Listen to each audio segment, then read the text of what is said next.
Hi everyone, welcome back to Earl Grey Books. Today I'm doing a video talking about some of my favourite black poets.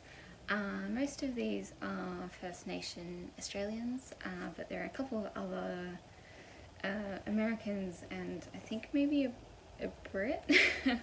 I'm not really sure where the other ones are from. But I wanted to do this video obviously in support of Black Lives Matter and everything that's been happening.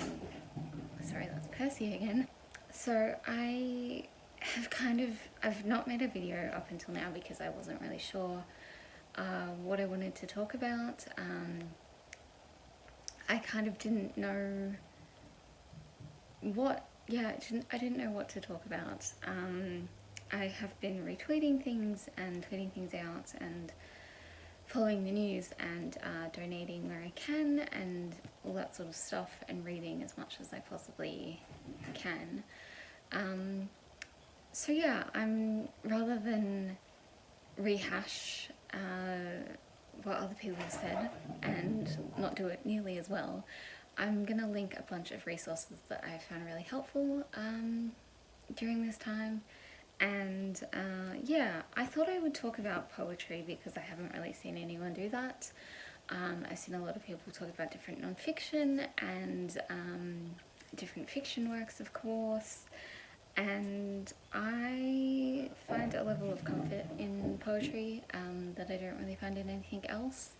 But I also think that it's a very emotional way of telling a story and or telling these poets telling their stories and the stories of others. So I thought that it would be a good way to talk about it. And like I mentioned, I will link articles, videos, all that sort of thing below that I've been consuming over this time. And we'll just get into it. I really have no order, I've just kind of picked these off my shelf. So this is Bone by Daly Ward. I read this one quite a few years ago now, but yes, so what I think I'm going to do is some of them have little excerpts on the back, and I'll talk a little bit, I'll read those for the ones that I don't necessarily remember the themes for. So this one says, you will come away bruised, but this will give you poetry. So I really loved this one when I read it 2018, I think, at the very start of 2018. So I would highly recommend that one. Next, of course, I feel like we can't have a video talking about poetry without me mentioning Maxine Neighbour Clock. This is Carrying the World. This is her only poetry collection that has been published. This one talks about a lot of different things. It mentions on the back here a haunting visit to the International Slavery Museum in Liverpool, England, a feisty young black girl pushing back against authority, the joy and despair of single parenthood, a love-hate relationship with words.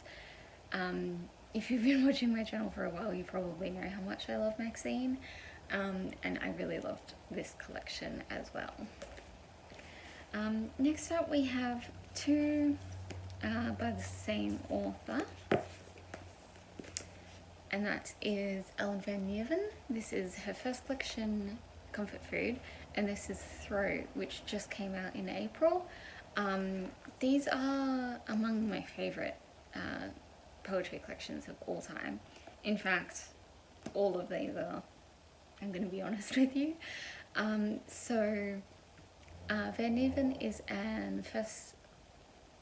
a First Nations Australian, and she's also half Dutch, I believe. So this one is a lot about identity and her sort of quest for love, it says on the back. And it also, all of the poets have names of food or drink. So we've got pie, bread, roux tails, prawn tails, tea, mango, pumpkin, those sorts of things. And then Throat, like as I mentioned, it came out in April of this year. This one is, again, a lot about her identity as a First Nations woman, and it's also kind of about Australia's past and present, and these are just, yeah, Van Niven just has a way of writing that's really beautiful, and would highly recommend both of these. Next up, going back to the Americans, we have magical word I don't want to say, by Morgan Parker. I love Morgan Parker. This is the only poetry collection of hers that I've read, but I also read her kind of autobiographical YA novel, which was one of my favourite books of last year. And this one talks about, obviously, her identity as a Black American woman.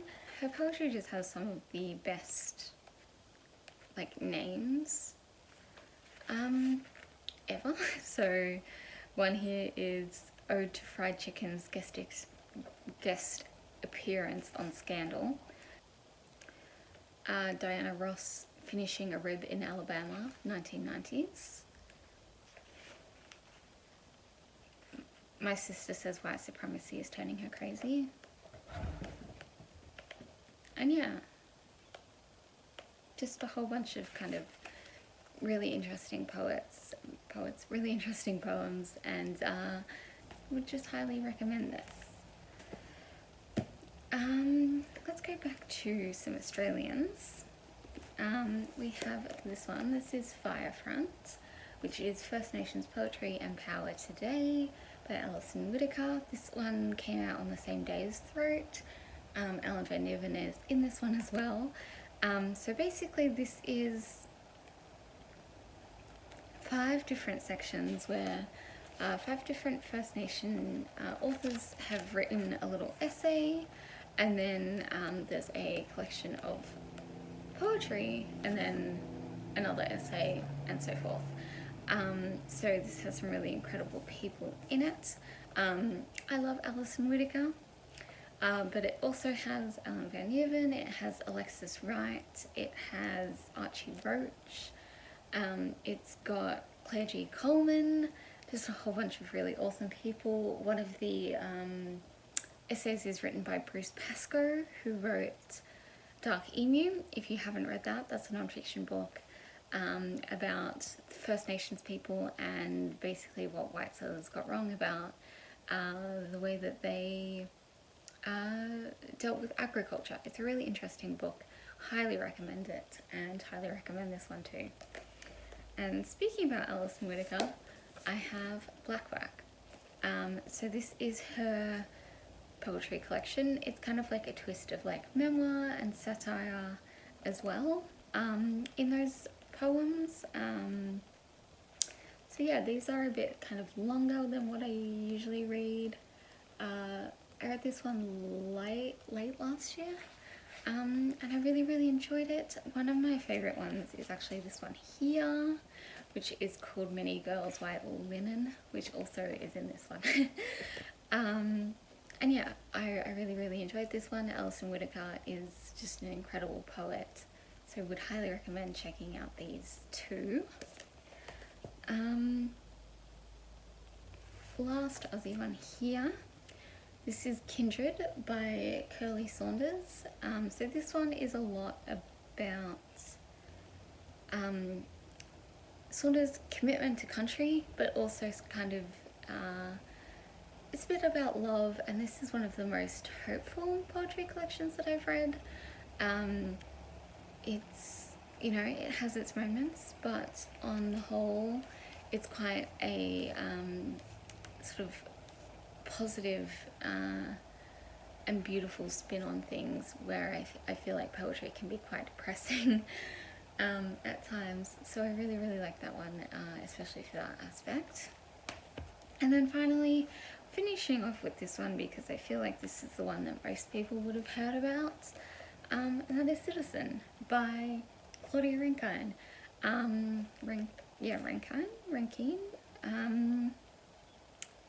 Yes. So, I I really, really like this one, and I think that this very much suits everything that's going on in America at the moment. I just want to read the one that they include on the back because I think it really sums up the collection very, very well, and that is: everywhere were flashes, a siren sounding, and a stretched out roar. Get on the ground now. Then I just knew. And you are not the guy, and still you fit the description, because there is only one guy who is always the guy fitting the description. So if that doesn't make you want to read that, I don't know what will. But yeah, those are some of my favourite Black poets. I hope everyone is doing well and that you're all staying as safe as you possibly can at this time. And I'm not quite sure when I will be having my next video up. I've also been kind of sick, so we're gonna kind of see what I feel like, but hopefully I will get a chance to edit the second part of my May wrap up and get that one up. But yes, I will see you all whenever the next video is up. Thanks for watching. Bye!